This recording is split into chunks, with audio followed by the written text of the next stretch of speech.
आज की ताजा खबरों के अपडेट में बात करेंगे। बढ़ते कोरोना संक्रमण के बीच राहत वाली खबर। देश में अक्टूबर तक 5 और कोरोना वैक्सीन आने की है उम्मीद। स्पुतनिक वी को 10 दिनों में मिल सकती है इमरजेंसी इस्तेमाल की मंजूरी। आखिर क्या है पूरी खबर बताएंगे आपको इस अपडेट में। साथ ही यहाँ पर बढ़ते कोरोना संक्रमण को देखते हुए सरकार का बड़ा फैसला। देश के इन राज्यों में स्कूल, कॉलेज और कोचिंग संस्थानों को 30 अप्रैल तक कर दिया गया है बंद। आखिर क्या है पूरी खबर बताएंगे आपको इस अपडेट में। साथ ही यहाँ पर बैंक खाताधारकों के लिए एक जरूरी खबर है। इसके अलावा रेल यात्रियों के लिए एक बड़ी खबर आ रही है सामने। साथ ही यहाँ पर किसानों के लिए एक बड़ा अपडेट आ रहा है सामने। इस खबर को भी जानेंगे विस्तार से। साथ ही यहाँ पर स्टूडेंट और टीचर को कोरोना काल में तोहफा। अब स्कूल के आईडी दिखाकर सस्ते में खरीद सकते हैं सैमसंग के टैबलेट और मोबाइल फोन। घर पर होगी डिलीवरी। आखिर क्या है पूरी खबर बताएंगे आपको इस अपडेट में। साथ ही यहाँ पर ड्राइविंग लाइसेंस बनाने वाले लोगों के लिए जरूरी खबर। अब ड्राइविंग लाइसेंस बनवाने के लिए अब नहीं जाना होगा आरटीओ ऑफिस, घर बैठे ही कर सकेंगे ड्राइविंग लाइसेंस और आरटीओ से जुड़े 10 काम। आखिर क्या है पूरी खबर बताएंगे आपको इस अपडेट में। साथ ही यहाँ पर इस राज्य में बढ़ते कोरोना संक्रमण को देखते हुए 10वीं की परीक्षाएं कर दी गई है स्थगित। आखिर कौन से राज्य की सरकार ने लिया है ये बड़ा फैसला, बात करेंगे इस अपडेट में। साथ ही यहाँ पर एलआईसी के कर्मचारियों के लिए खुशखबरी है, 20% तक बढ़ सकती है कर्मचारियों की सैलरी। आखिर क्या है पूरी खबर बताएंगे आपको इस अपडेट में। साथ ही आज की तमाम बड़ी और काम की खबरों की बात करेंगे इस अपडेट में। बात करते हैं आज की पहली बड़ी खबर की, तो एलआईसी के कर्मचारियों के लिए खुशखबरी, 20% तक बढ़ सकती है कर्मचारियों की सैलरी। देश की सबसे बड़ी बीमा कंपनी एलआईसी के 1 लाख से अधिक कर्मचारियों के लिए अच्छी खबर है। उनके वेतन में बढ़ोतरी को इसी हफ्ते हरी झंडी मिल सकती है। प्रस्ताव के मुताबिक एलआईसी कर्मचारियों की सैलरी 20% तक बढ़ सकती है। अंग्रेजी अखबार के मुताबिक एलआईसी मैनेजमेंट ने इस बारे में वित्त मंत्रालय को एक प्रस्ताव भेजा था। मंत्रालय ने सैद्धांतिक मंजूरी यहाँ पर दे दी है। अब एलआईसी के चेयरमैन ने भी इस बारे में सोमवार को यहाँ पर वो यूनियन के प्रतिनिधियों के साथ एक वर्चुअल कॉन्फ्रेंस कर सकते हैं। एलआईसी मैनेजमेंट ने अंतिम बार वेतन में 16% की बढ़ोतरी का यहाँ पर प्रस्ताव दिया था। मैनेजमेंट ने साथ ही हाउसिंग लोन पर ब्याज दर में 100 बेसिस अंकों की कटौती का भी प्रस्ताव दिया था। माना जा रहा है कि एलआईसी कर्मचारियों के वेतन में 18.5% से लेकर 20% तक यहाँ पर बढ़ोतरी की जा सकती है। चलिए बात करते हैं अगले अपडेट की, तो पेंशन सेक्टर में एफडीआई लिमिट बढ़ाकर 74% कर सकती है सरकार पेंशन सेक्टर में प्रत्यक्ष विदेशी निवेश यानी एफडीआई की सीमा बढ़ाकर 74% कर सकती है। सूत्रों ने कहा है कि इस बारे में विधेयक संसद में मानसून सत्र में ये लाया जा सकता है। वही बीमा क्षेत्र में एफडीआई की सीमा 49 से बढ़ाकर 74% करने की कानूनी संशोधन को संसद ने पिछले महीने ही यहाँ पर इसमें मंजूरी दी है। वही मीडिया रिपोर्ट के मुताबिक बीमा अधिनियम 1938 में अंतिम बार 2015 में संशोधन कर एफडीआई सीमा को बढ़ाकर 49% यहाँ पर किया गया था। खबर के मुताबिक इससे इस क्षेत्र में 5 सालों में 26,000 करोड़ रुपए का विदेशी निवेश आया है। सूत्रों ने बताया है कि पेंशन कोष नियामक विकास प्राधिकरण अधिनियम 2013 में संशोधित मानसून सत्र या फिर शीतकालीन सत्र में इसे लाया जा सकता है। इसके जरिए पेंशन क्षेत्र में एफडीआई की सीमा बढ़ाई जाएगी। अभी जो इस क्षेत्र में एफडीआई की सीमा है वो 49% है। वही सूत्रों ने बताया है कि संशोधन विधेयक में राष्ट्रीय पेंशन प्रणाली यानी एनपीएस न्यास यहाँ पर इसको अलग से यहाँ पर करने का प्रावधान है। वही एनपीएस न्यास का अधिकार, कामकाज और दायित्व सभी यहाँ पर राष्ट्रीय पेंशन प्रणाली न्यास नियमन 2015 के तहत यहाँ पर तय होते हैं। चलिए बात करते हैं अगले अपडेट की, तो कोरोना संकट को देखते हुए छत्तीसगढ़ सरकार हुई सख्त, 14 जिलों में लगा दिया है लॉकडाउन। छत्तीसगढ़ में कोरोना संक्रमण के केस बढ़ने के कारण भूपेश बघेल सरकार ने 14 जिलों में लॉकडाउन का ऐलान कर दिया है, यानी लॉकडाउन लगाने की बात यहाँ पर कर दी है। वही रायपुर समेत यहाँ पर 6-7 जिलों में तो लॉकडाउन पहले से शुरू हो गया है। वही कोरबा में आज से यहाँ पर लॉकडाउन लग जाएगा। इसके अलावा सरगुजा में कल से यानी 13 अप्रैल से और रायगढ़ और यहाँ पर बिलासपुर में 14 से पूर्ण लॉकडाउन लगेगा। इस दौरान सिर्फ इमरजेंसी सेवा ही यहाँ पर जारी रहेगी। वही लॉकडाउन के दौरान सभी जिलों की सीमाएं सील रहेगी। वही लॉकडाउन के दौरान एक जिले से दूसरे जिले में आने के लिए ई पास यहाँ पर लेना होगा। वही छत्तीसगढ़ में कोरोना काबू से बाहर हो रहा है। इसको देखते हुए सरकार ने ये बड़ा कदम यहाँ पर उठाया है। आपको बता दें कि पिछले 24 घंटों के दौरान यहाँ पर 14,000 से ज्यादा नए कोरोना के केस आए हैं। वह 57 लोगों की मौत केवल इसी राज्य में हुई है। इसको देखते हुए सरकार अब सख्त हो गई है और लॉकडाउन का यहाँ पर ऐलान कर दिया है 14 जिलों के अंदर। चलिए बात करते हैं अगले अपडेट की, तो गुजरात में बड़ा कोरोना का कहर। सरकार ने 30 अप्रैल तक सभी स्कूलों और कॉलेजों को और कोचिंग संस्थानों को कर दिया है बंद। कोरोना वायरस के बढ़ते मामलों को लेकर गुजरात सरकार ने बड़ा फैसला लिया है। सरकार ने सभी स्कूल, कॉलेज और कोचिंग संस्थानों को 30 अप्रैल तक के लिए बंद कर दिया है। ये फैसला सभी ऑफलाइन क्लासों के लिए भी है। सभी ऑनलाइन क्लासें पहले की तरह जारी रहेगी। इससे पहले कोविड-19 महामारी की रोकथाम के लिए सूरत शहर में लगाए गए रात्रिकालीन कर्फ्यू को रविवार से जिले के ग्रामीण हिस्सों में भी विस्तारित कर दिया है। मतलब सूरत के जो आसपास के इलाके हैं वहां भी नाइट कर्फ्यू लागू रहेगा। वही सूरत के जिलाधिकारी ने यहाँ पर शनिवार को एक अधिसूचना जारी कर कर्फ्यू को यहाँ पर 30 अप्रैल तक के लिए ग्रामीण हिस्सों के लिए यहाँ पर शुरू कर दिया। यानी ग्रामीण हिस्सों में भी यहाँ पर जो सूरत के आसपास के गांव है वहां पर भी रात्रि कर्फ्यू 30 अप्रैल तक रहेगा। अधिसूचना के मुताबिक कर्फ्यू रात 8 बजे से सुबह 6 बजे तक लगा रहेगा। वही सूरत राज्य का पहला जिला है जहां पर शहरी और ग्रामीण दोनों इलाकों में रात्रिकालीन कर्फ्यू लगाया गया है। स्कूल कॉलेजों को बंद होने को लेकर एक और बड़ी खबर आपको बता दें। उत्तर प्रदेश सरकार का बड़ा फैसला। उत्तर प्रदेश में 30 अप्रैल तक बंद रहेंगे स्कूल और कोचिंग सेंटर। उत्तर प्रदेश में बढ़ते कोरोना संक्रमण को देखते हुए कक्षा 1 से लगाकर 12वीं तक के सभी सरकारी और गैर सरकारी स्कूल अब 30 अप्रैल तक के लिए बंद कर दिए गए हैं। कोचिंग संस्थानों को भी इस दौरान क्लासेस लगाने की इजाजत नहीं है। इस दौरान केवल पहले से निर्धारित परीक्षा ही यहाँ पर हो सकेगी। वही सीएम योगी आदित्यनाथ ने अपने मंत्रियों के साथ बैठक में ये बड़ा फैसला यहाँ पर लिया है। वही प्रदेश में बोर्ड परीक्षाएं अब नए शेड्यूल के अनुसार 8 मई से शुरू होनी है। वही स्कूल बंद होने के फैसले से यहाँ पर बोर्ड परीक्षाओं की तैयारियों में परेशानी आ सकती है। स्कूल अब केवल ऑनलाइन क्लासेस ही आयोजित कर सकते हैं। वही प्रैक्टिकल के लिए भी क्लासेस आयोजित उत्तर प्रदेश के अंदर नहीं होगी। वही उन्होंने कहा है कि कोरोना पर प्रभावी रोकथाम के लिए टेस्ट और ट्रेस और ट्रीट का मंत्र यहाँ पर उत्तर प्रदेश के अंदर यहाँ पर इस प्रकार किया जाना है। वही प्रदेश में प्रतिदिन न्यूनतम 1 लाख RT-PCR टेस्ट किए जाए तथा सभी सरकारी और निजी टेस्टिंग लैब पूरी क्षमता के साथ कार्य करे। वही टेस्टिंग में देरी ना की जाए ताकि कोरोना के प्रभाव को यहाँ पर रोका जा सके। चलिए बात करते हैं अगले अपडेट की। तो वाहन चालकों के लिए जरूरी खबर। अब ड्राइविंग लाइसेंस से जुड़े इन कामों के लिए अब नहीं जाना पड़ेगा RTO ऑफिस। केंद्र सरकार की तरफ से लगातार ड्राइविंग लाइसेंस और उससे जुड़ी हर सेवा को ऑनलाइन बनाने की दिशा में लगातार प्रयास जारी है। इन प्रयासों के तहत कई ऐसे उपाय भी पिछले कुछ वर्षों में किए गए हैं। उन्हीं के नतीजे के मुताबिक ट्रांसपोर्ट अथॉरिटीज के ज्यादा जो सर्विस है अभी ऑनलाइन हो गई है। साथ ही एक हेल्प डेस्क भी लगातार लोगों की समस्या के समाधान के कार्य में जुटी है। अब सरकार ने देश के अन्य हिस्सों में स्थित RTO के काम को अब पूरी तरह से ऑनलाइन यहाँ पर कर दिया है। ऐसे में लोगों को यहाँ पर ये सहूलियत दी गई है। उन्हें RTO ऑफिस के चक्कर काटने की अब जरूरत नहीं पड़ेगी। आज हम आपको बताते हैं कि आपको कौन कौन से कामों के लिए RTO ऑफिस जाने की बिल्कुल भी जरूरत यहाँ पर नहीं पड़ने वाली है। वही ट्रांसपोर्ट डिपार्टमेंट लगातार प्रयास कर रहा है कि लाइसेंस रिन्यूअल और डुप्लीकेट लाइसेंस और एड्रेस चेंज और RC बनवाने के लिए लोगों को RTO ना जाना पड़े। उनका काम घर बैठे ही आसानी से बस एक क्लिक पर हो जाए। साथ ही लोगों को बिना किसी मुश्किल के ऑनलाइन डॉक्यूमेंट अपलोड करने की सुविधा भी मिल सके। इसी सिस्टम को ऑनलाइन किए जाने के बाद लोगों को बस ड्राइविंग टेस्ट और फिटनेस सर्टिफिकेट के लिए ही RTO यहाँ पर जाना पड़ेगा। सिर्फ इतना ही नहीं, VIP नंबर के रजिस्ट्रेशन प्रक्रिया को भी यहाँ पर ऑनलाइन कर दिया गया है। वही ड्राइविंग लाइसेंस बनाना और भी हुआ है आसान। उत्तर प्रदेश, बिहार, मध्य प्रदेश, राजस्थान, उत्तराखंड और झारखंड जैसे राज्यों में लर्निंग लाइसेंस और गाड़ियों की रजिस्ट्रेशन के लिए नए नियम लागू कर दिए गए हैं। वही कुछ राज्यों में सिर्फ ऑनलाइन ही आवेदन स्वीकार किए जा रहे हैं। धीरे धीरे ये प्रक्रिया ऑनलाइन होती जाएगी और कोरोना वायरस की वजह से लगे लॉकडाउन के बाद नए साल की शुरुआत के साथ ही ड्राइविंग लाइसेंस बनवाना अब और आसान हो गया है। वर्तमान के समय में देश में लगभग सभी राज्यों में परिवहन विभाग ने लर्निंग लाइसेंस के लिए फीस जमा करने की व्यवस्था में बदलाव किया है। नई व्यवस्था के तहत स्लॉट बुक होते ही लर्निंग लाइसेंस के लिए पैसे जमा कराने पड़ रहे हैं। पैसे जमा करते ही जांच परीक्षा के लिए तारीख की सुविधा भी यहाँ पर तुरंत यहाँ पर मिल रही है। चलिए बात करते हैं अगले अपडेट की। तो बढ़ते कोरोना संक्रमण के बीच भारत के लिए राहत की खबर। अक्टूबर तक 5 और कोरोना वैक्सीन आने की है उम्मीद। स्पुतनिक V को भारत में 10 दिन में मिल सकती है इमरजेंसी इस्तेमाल की मंजूरी। कोरोना वायरस के खात्मे के लिए भारत में दुनिया का सबसे बड़ा कोरोना वैक्सीनेशन अभियान चलाया जा रहा है। कई राज्य वैक्सीन की कमी की शिकायत कर रहे हैं। इस बीच केंद्र सरकार ने वैक्सीन उत्पादन को कई गुणे बढ़ाने की यहाँ पर कोशिश में केंद्र सरकार जुट गई है। वही शीर्ष अधिकारियों ने यहाँ पर शीर्ष सरकारी सूत्रों ने बताया है कि इस साल की तीसरी तिमाही के अंत तक भारत को 5 और कोरोना वैक्सीन यहाँ पर मिल जाएगी। यानी 5 और कंपनियों की कोरोना वैक्सीन मिल जाएगी। भारत में मौजूदा समय में कोविशील्ड और कोवैक्सीन बनाई जा रही है।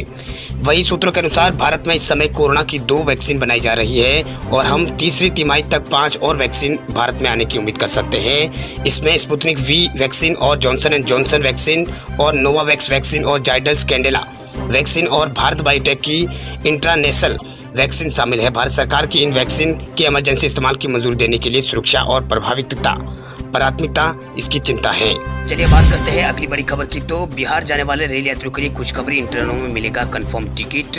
भारतीय रेलवे ने देश में तेजी से बढ़ रहे कोरोना संक्रमण के मामलों को देखते हुए कई स्पेशल ट्रेनों को चलाने का ऐलान किया है, जिससे आम लोग आराम से यात्रा कर सके। इसके अलावा बिहार जाने वाले ट्रेनों में भीड़ को देखते हुए इस रूट पर कई यहाँ पर स्पेशल ट्रेनें चलाई जा रही है। वही सेंट्रल रेलवे ने ट्वीट करके इस बारे में यहाँ पर जानकारी दी है। वही रेलवे के इस फैसले से बिहार जाने वाले यात्रियों को काफी फायदा मिलेगा।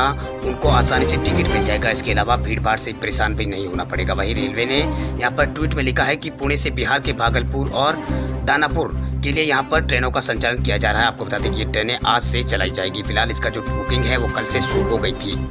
वही Pune Bhagalpur superfast special train का यहाँ पर ऐलान हुआ है।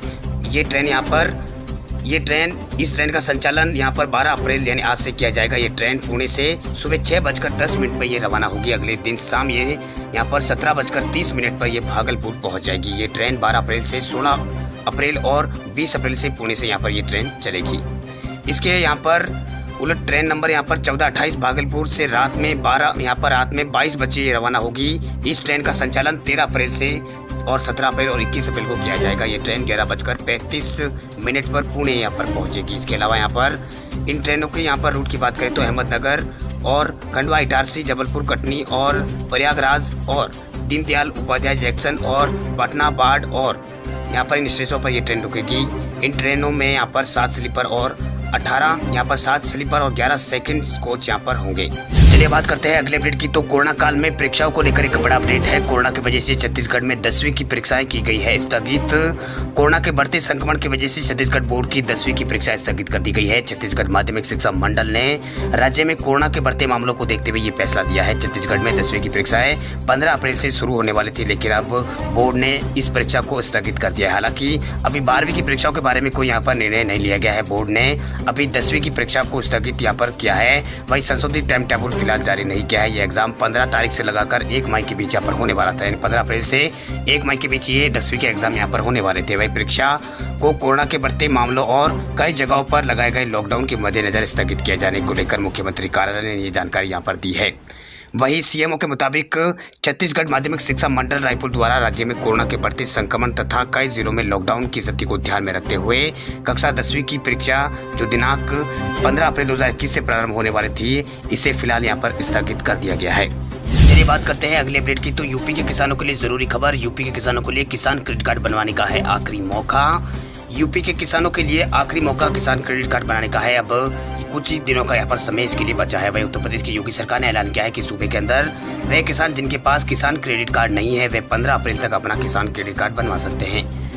वही चूंकि तो ये मौका चला जाएगा। वही किसानों को केसीसी से कई फायदे यहाँ पर मिलते हैं। सबसे बड़ा फायदा तो यह है कि जरूरत के वक्त आसानी से 3 लाख रुपए तक का लोन आपको 7% ब्याज पर मिल जाता है। अगर समय पर पैसे आप लौटा दे तो बैंक 3% की छूट यहाँ पर देती है। इसी तरह किसानों को 4% पर ब्याज यहाँ पर किसानों को पैसा मिलता है। 4% ब्याज दर के हिसाब से यहाँ पर किसानों को पैसा इस कार्ड से मिलता है। वह उत्तर प्रदेश सरकार के अनुसार मुख्यमंत्री योगी आदित्यनाथ ने प्रधानमंत्री किसान योजना के तहत छोटी जोत वाले किसानों को क्रेडिट कार्ड बनवाने का निर्देश यहाँ पर दिया है। वही कोरोना संकट की वजह से प्रधानमंत्री किसान योजना के सभी लाभार्थियों को किसान क्रेडिट कार्ड नहीं दिया जा सका है, जिस पर संज्ञान लेते हुए अब यूपी के गाँव-गाँवों के अंदर अभियान चलाया जा रहा है, जिस वजह से जिन किसानों के पास क्रेडिट कार्ड नहीं है वो यहाँ पर 15 तारीख से पहले बनवा सकते हैं।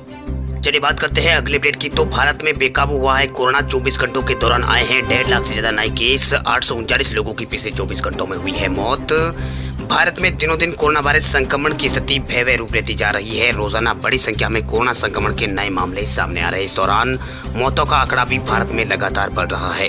इस बीच केंद्रीय स्वास्थ्य मंत्रालय की ओर से जारी किए गए ताजा आंकड़ों के अनुसार पिछले 24 घंटों के दौरान भारत में 1,52,889 यहाँ पर नए मामले सामने आए हैं। वही स्वास्थ्य मंत्रालय के अनुसार भारत में पिछले 24 घंटों में 839 लोगों की मौत हुई।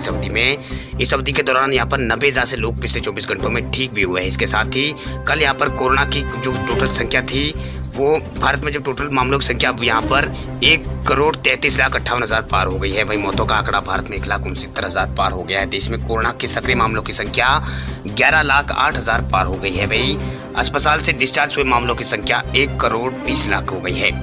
इसके साथ ही इंडियन मेडिकल एसोसिएशन आयुष्मान के अनुसार देश में जो आयुष्मान के अनुसार जानकारी दी है, इसमें 10 अप्रैल तक भारत में कुल यहाँ पर 25,67,00,000 से अधिक कोरोना के सैंपल टेस्ट किए जा चुके हैं, जिनमें 14 लाख के पास यहाँ पर आसपास सैंपल कल टेस्ट किए गए थे।